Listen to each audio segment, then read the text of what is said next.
ನಮಸ್ಕಾರ ಮೇಡಮ್. ಇವತ್ತು ಯಾವ ದಿನ ಗೊತ್ತಿದೆಯಾ? ಗೊತ್ತಿದೆ ಸರ್. ಇಂದು ಡೇಟಾ ಪ್ರೈವಸಿ ದಿನ.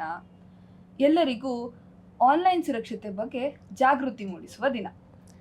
ಈಗ ಬೆಂಗಳೂರಿನಲ್ಲಿ ಆನ್ಲೈನ್ ಸ್ಕ್ಯಾಮು, ಈ ಡೇಟಾ ಕಳ್ತನ ಹೆಚ್ಚಾಗಿದೆ. ಇದ್ರ ಬಗ್ಗೆ ಗೊತ್ತಾ? ಅಯ್ಯೋ ಹೌದಾ? ಯಾವ ರೀತಿ ಫ್ರಾಡ್ಸ್ ನಡೆಯುತ್ತೆ?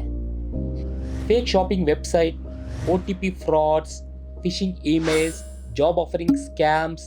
ಇದ್ರ ಮೂಲಕ ಹ್ಯಾಕರ್ಸು ನಿಮ್ಮ ಡೇಟಾನ ಹ್ಯಾಕ್ ಮಾಡಿ ಅಕೌಂಟ್ನ ಖಾಲಿ ಮಾಡ್ತಾ ಇದ್ದಾರೆ. ಇದು ಗೊತ್ತಿದೆಯಾ? ಇದು ಬಹಳ ಅಪಾಯಕಾರಿ ಅಲ್ವಾ?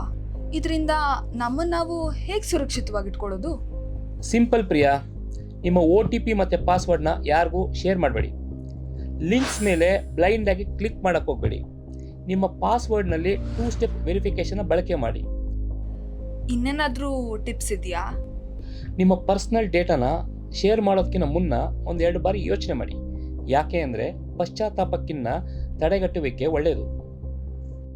ಇವತ್ತಿನ ಡಿಜಿಟಲ್ ಯುಗದಲ್ಲಿ ನಿಮ್ಮ ವೈಯಕ್ತಿಕ ವಿವರಗಳು ಅಂತರ್ಜಾಲದಲ್ಲಿ ಬಹಳ ಪ್ರಮುಖ ಪಾತ್ರವನ್ನು ವಹಿಸುತ್ತದೆ. ಆದ್ದರಿಂದ ನಿಮ್ಮ ವೈಯಕ್ತಿಕ ವಿವರಗಳನ್ನು, ಆನ್ಲೈನ್ ಡೇಟಾವನ್ನು ಸುರಕ್ಷಿತವಾಗಿಡುವಂತೆ ನೋಡಿಕೊಳ್ಳಿ.